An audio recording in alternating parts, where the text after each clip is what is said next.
run the global game jam, so I'm the executive director over there. We also have an executive producer who does all the logistics for the event. I'm in charge of the ink. So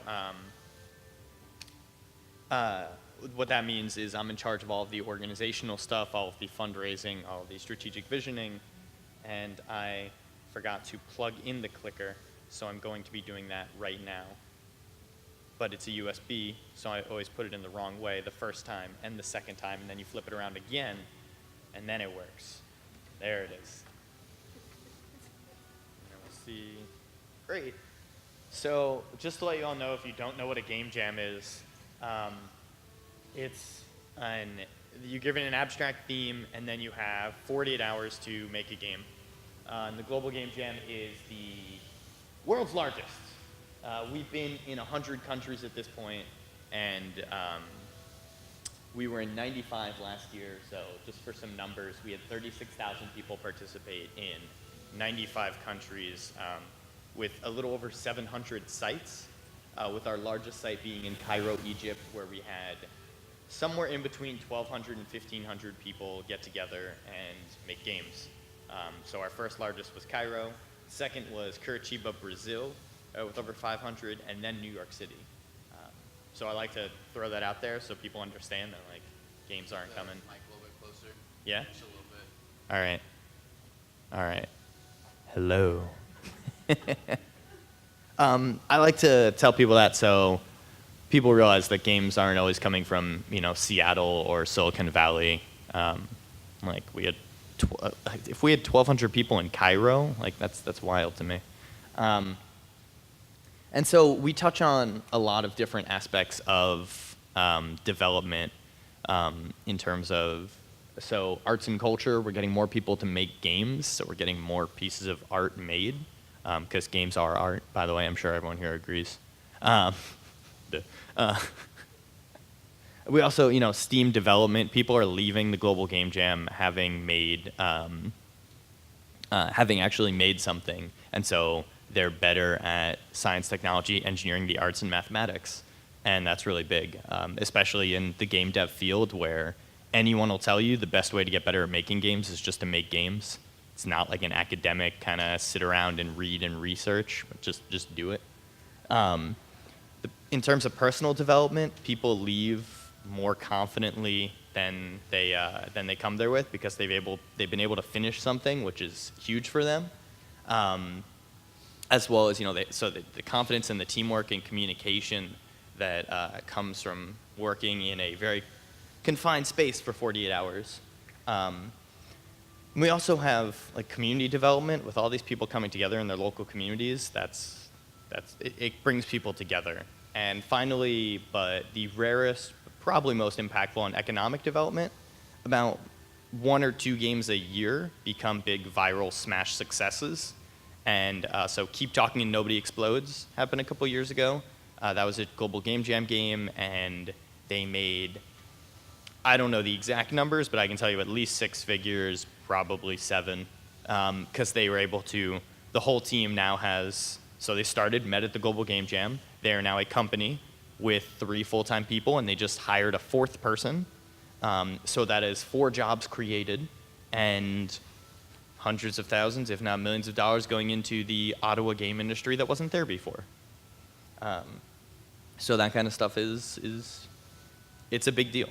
And this whole thing started, the Global Game Jam, was just 4 people, like they were just like, hey, let's get our friends together around the world and just do a game jam one weekend. And they had the connections to make that happen. And so that was honestly as simple as it was in terms of getting started.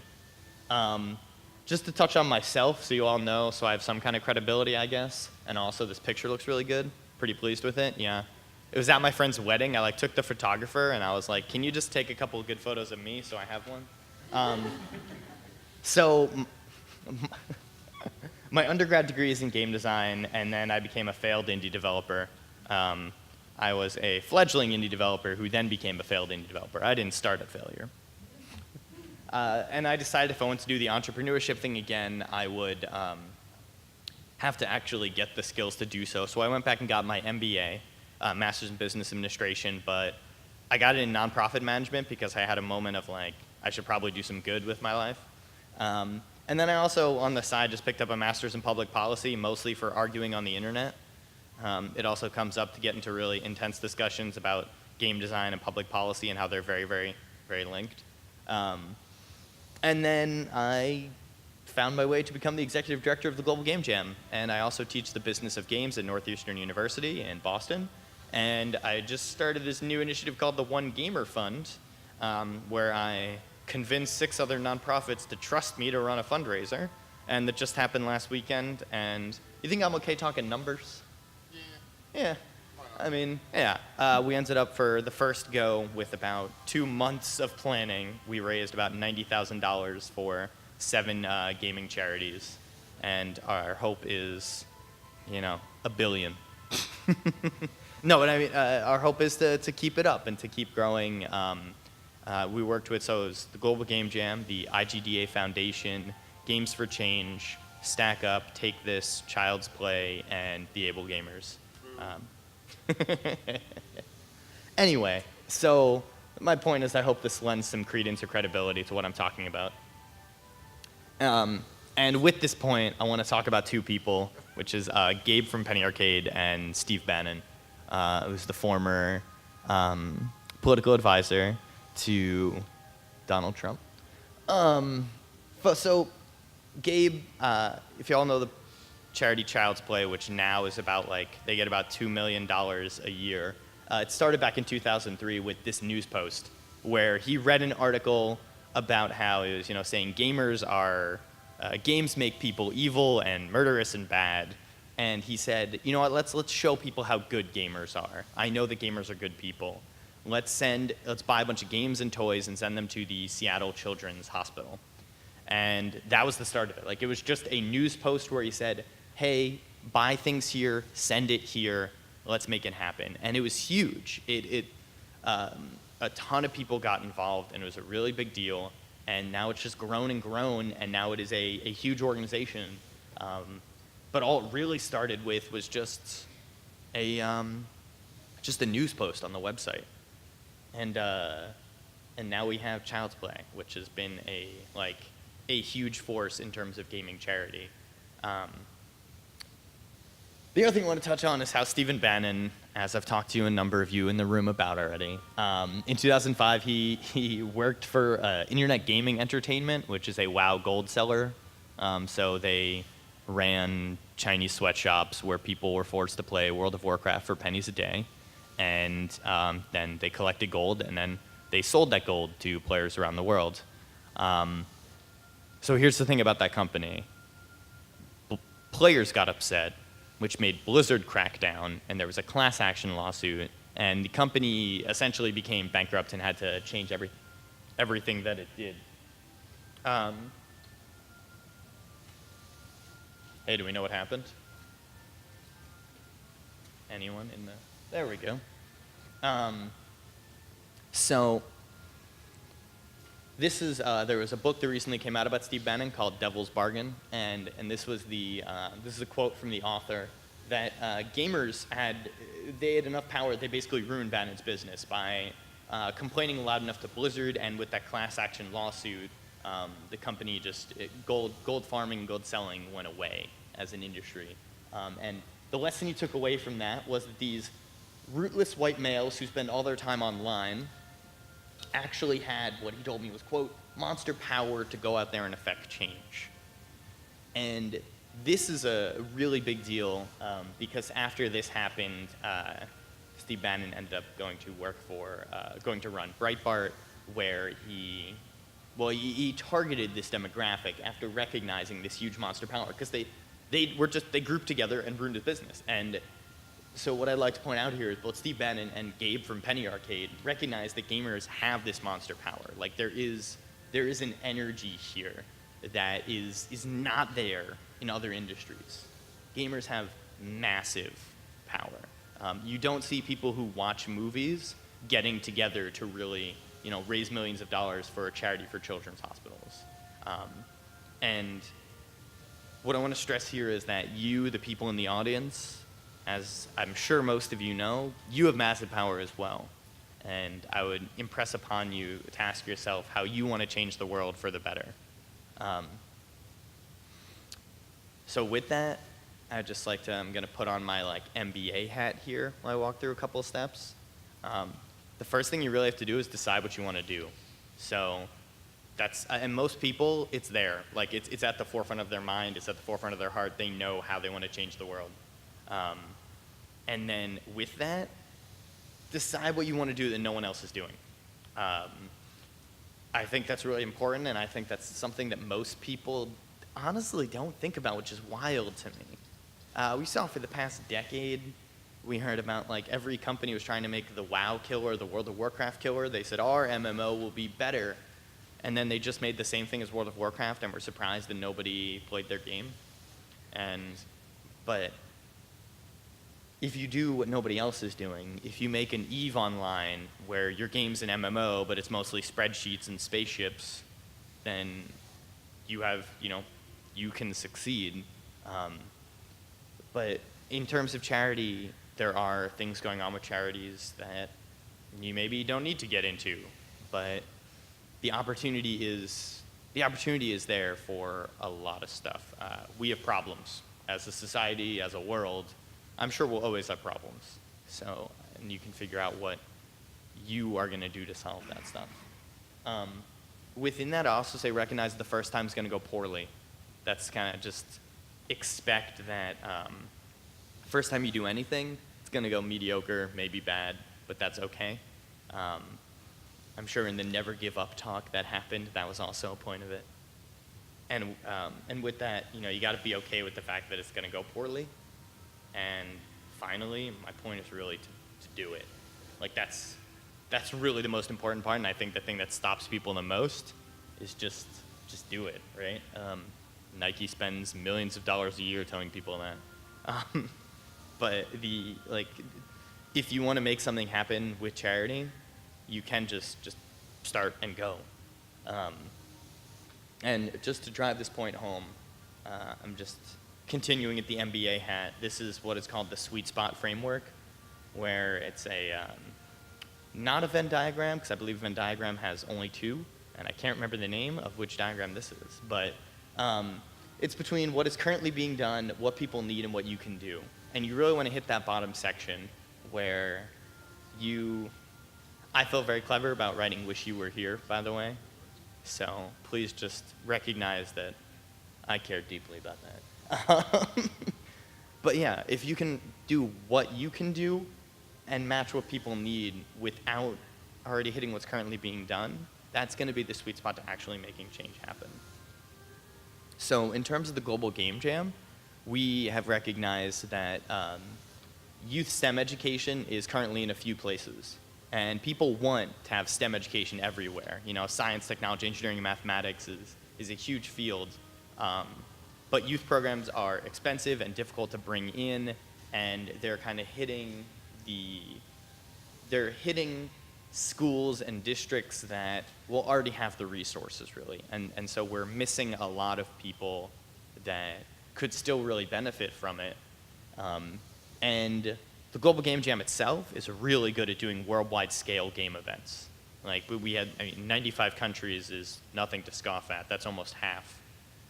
And so we recognize this, and so we are moving into what we're calling Global Game Jam Next, where we're doing, our hope is for this July to have a game jam for young creators very specifically, so people under 18, where we will be giving a curriculum to educators that has an extremely low barrier. Any educator can get the curriculum and learn how they can teach how to make games and bring that to the classroom. And so they can bring that into environments where there might not be STEM education yet, or they don't have the resources to get a curriculum or make it happen, or the curriculums out there might not be aimed at their specific needs. And so that's where we recognized that we could fit into what we can do and what people need, but not currently being met. The Global Game Jam has scale with our, we are in Cuba, we're in Iran, we're in South Sudan, Nigeria, Romania. And we're able to get into places that, because of our really low barrier and the powerful work of our volunteers, we can make stuff happen worldwide. And so we hope to make some real change happen with Global Game Jam next. So with this, I want to just address a few things that usually come up when I talk to people and I tell them, hey, if you want to do change, just do it. Because I do free nonprofit consulting, or if you want to buy me dinner, I'm a big fan of being bought meals. But don't tell me you can't think of anything. As I said, we got problems. We definitely have problems in this world, and that's always going to happen. And so there's always going to be room for us to innovate and grow and have a need for social change. And on top of that, this is the other one that usually comes up, is people will say, oh, well, I'm not one of those people. I'm not that good at it, or I don't know what I could do. And it's, you're good at something, right? Like all people have some skill that they're good at and something they bring to the table. That's for everyone. But on top of that is, as I said, all great people did whatever thing for the first time once. Michael Phelps had to learn how to swim before he won Olympic medals. And there was a time in Michael Phelps' life when he was doggy paddling just to stay up. And we don't think about that. We just see, person wins many gold medals for swimming, but we have to recognize all great people. Harrison Ford acted for the first time once. And now he's Harrison Ford. He also didn't even go into acting until his either 40s or 50s. So all great people did whatever thing for the first time. That's going to happen. And so if you want to do something, you can just do it. And the first time, get over it, get through it, and the second time's going to be better. And so I bring this back to games because people should think about how they interact with their gaming community, where they might be a player of a game or a viewer. I do not play Hearthstone, but I watch Hearthstone be played. And I play PUBG, but I don't watch PUBG. And so there's this new area of just people watching games, and that's a whole area in which there's interaction to be had. You have whole groups of moderators moderating Twitch chat where they're constantly working with a community, even if they're not the streamer. And then on to streamers. Streamers have an audience in which they can talk to and talk about things that are going on and raise awareness. You could be a socialite with all these video game forums and all these community things going on. There's always the person with 20,000 posts who's in every thread talking and everybody knows them. You could be modding, that could be your whole thing for how you interact with games, is you bring in different models, different aspects of the games, and you make them different than what they originally were. You could be a developer. That's super important. You have such a huge platform with the art and the game you create. There's also this whole area of esports where you have professional players with fans that they can be interacting with and talking with. And then finally, there's so many just weird aspects of games that don't exist in other cultures, like speedrunners. They're such a weird area, but they're a kind of specialized whole different spot of interacting with their gaming community in a way that wasn't even expected, but they're kind of a huge part here. And so you can kind of find where your impact lies within games. To touch on that, as I said, awesome games done quick. It's really just, I can play games really quick, and I'm friends with a lot of those people that also do the same thing. And they just got together and did a charity, and then did it, and now every 6 months, they raise about $2 million for either Doctors Without Borders or the Prevent Cancer Foundation, which is a wild amount of money. Game to Grow, which is a newer nonprofit, it was just a guy who was a licensed therapist, and he recognized that D&D, Dungeons and Dragons, can help kids learn social skills in a safe environment. And that was it. And they just started doing these, running these workshops with kids, and it's really helped them build their social skills. Take This was just a close friend passed away. They unfortunately committed suicide, and there was a whole discussion within the game industry about how you need to talk about mental health among developers, among gamers, and Russ Pitts, one of the founders, has been in the industry for over 20 years, and he started it. He said, let's make it happen. Started with a Google group, and now it's a huge organization. If you've been to PAX, they do the AFK rooms, which is really nice, quiet rooms, and they make stuff happen, and they're really bringing up the awareness of mental health. And also, I got really, I mainly please myself with these presentations, so I hope you all like my jokes. But another charity says, we believe all games can and should be accessible. All gamers should have access to devices that allow them to play. And they're great at getting everyone else on board. And this is exactly what they should be focusing on. And they're most definitely not in the room right now. And I swear I'm not being forced to write this. And they're really great people. Please trust me, Steve. I did what you want. Now, please let those puppies go. Boo. And that's Able Gamers, because they get people on board. They say everyone should be able to game, and people say, you know what, you're right. And then I even added this. Like, I had this in my presentation this morning because I just saw this pop up, where there's a huge push right now to play for Puerto Rico, where they're getting gamers and game developers and companies. So this is starting with somebody actually at Unity, the game engine, where they're just getting everyone together to raise funds for Puerto Rico, where it can actually help, and that's it's a big deal because this kind of stuff, when gamers are called to action, they respond and they raise money, and that's power right there. And we can see, you see the date says mid-October to be announced, and then right above it, it says, we've already got $10,000. Like, it hasn't even started yet, and they've already got $10,000. And so, people want to help. That's what it is. When you're doing charity stuff, people want to help. When it came to doing the One Gamer Fund stuff, I asked the charities in I think it was a week and a half, all of them were like, yeah, I'm down to do a massive fundraiser together. And they said, how can we help? And then we went to a publisher, Good Shepherd, and we said, we want to put your games on, sale, and we want you to give us a bunch of the proceeds. And they said, yeah, sure, how can we help? And then we went to Steam and we said, hey, help us. And then Steam said, okay, we'll put you on the front page, no problem. Just it was so simple. At its core, people want to help, and that's great.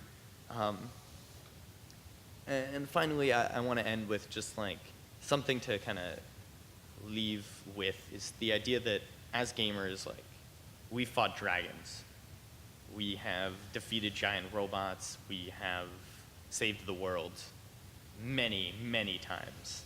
We've gotten the royalty back from the big bad evil guy, and we've managed to just universe after universe to save and make sure everyone's okay. And so we and you and me, we've already been the hero in another world, and so why not again? So with that, I want to say thank you, ask any questions, comments, concerns, and no tomatoes.